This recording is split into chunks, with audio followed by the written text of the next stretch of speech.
قل إن كنتم تحبون الله فاتبعوني يحببكم الله ويغفر لكم ذنوبكم والله غفور رحيم۔ اے نبی، لوگوں سے کہہ دو کہ اگر تم حقیقت میں اللہ سے محبت رکھتے ہو تو میری پیروی اختیار کرو، اللہ تم سے محبت کرے گا اور تمہاری خطاؤں سے درگزر فرمائے گا، وہ بڑا معاف کرنے والا اور رحیم ہے۔ قل اطیعوا اللہ والرسول فإن تولوا فإن اللہ لا يحب الكافرین۔ ان سے کہو کہ اللہ اور رسول کی اطاعت قبول کر لو، پھر اگر وہ تمہاری یہ دعوت قبول نہ کریں تو یقیناً یہ ممکن نہیں ہے کہ اللہ ایسے لوگوں سے محبت کرے جو اس کی اور اس کے رسول کی اطاعت سے انکار کرتے ہوں۔ ان اللہ اصطفى آدم ونوحا وآل ابراہیم وآل عمران علی العالمین۔ اللہ نے آدم اور نوح اور آل ابراہیم اور آل عمران کو تمام دنیا والوں پر ترجیح دے کر اپنی رسالت کے لیے منتخب کیا تھا۔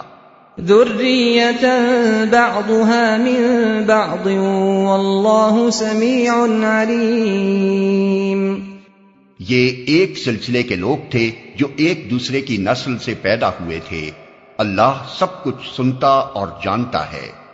اذ قالت امرأة عمران رب انی نذرت لك ما في بطنی محررا فتقبل منی انك انت السمیع العلیم۔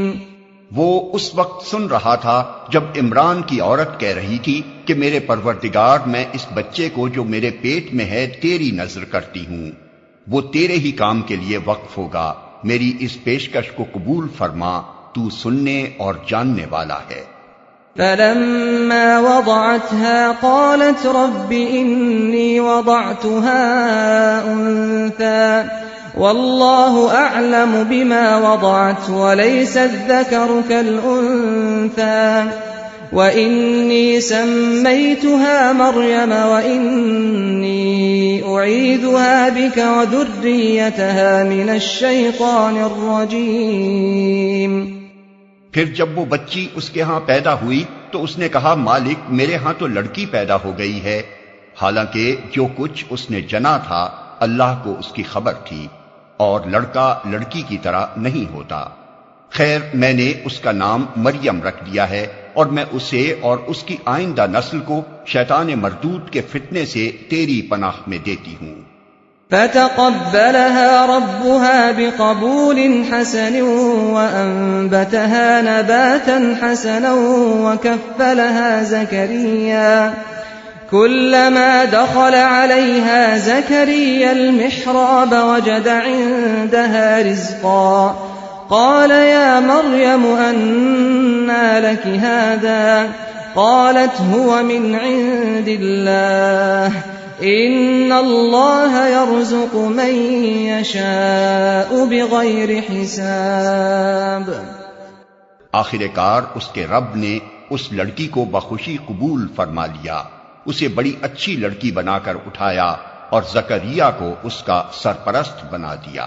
زکریا جب کبھی اس کے پاس محراب میں جاتا تو اس کے پاس کچھ نہ کچھ کھانے پینے کا سامان پاتا، پوچھتا مریم یہ تیرے پاس کہاں سے آیا؟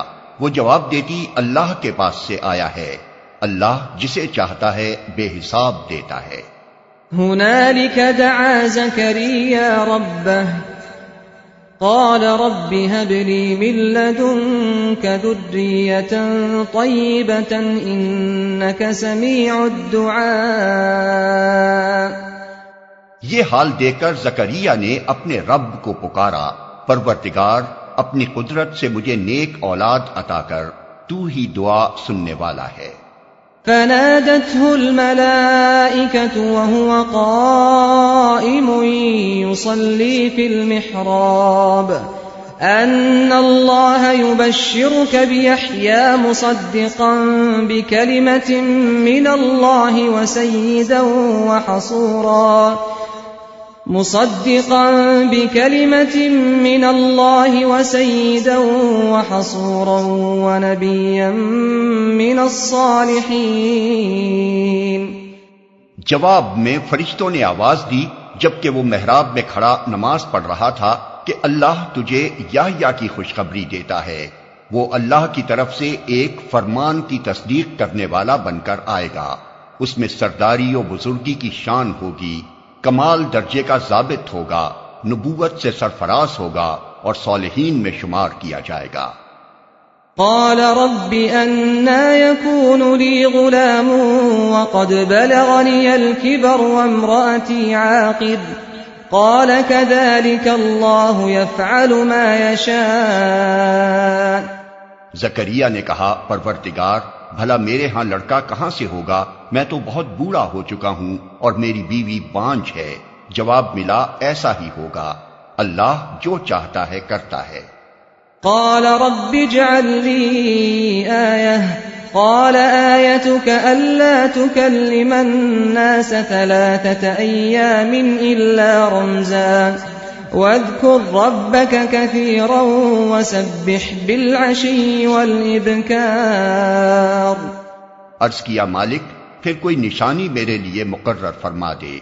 کہا نشانی یہ ہے کہ تم 3 دن تک لوگوں سے اشارے کے سوا کوئی بات چیت نہ کرو گے یا نہ کر سکو گے، اس دوران میں اپنے رب کو بہت یاد کرنا اور صبح و شام اس کی تسبیح کرتے رہنا۔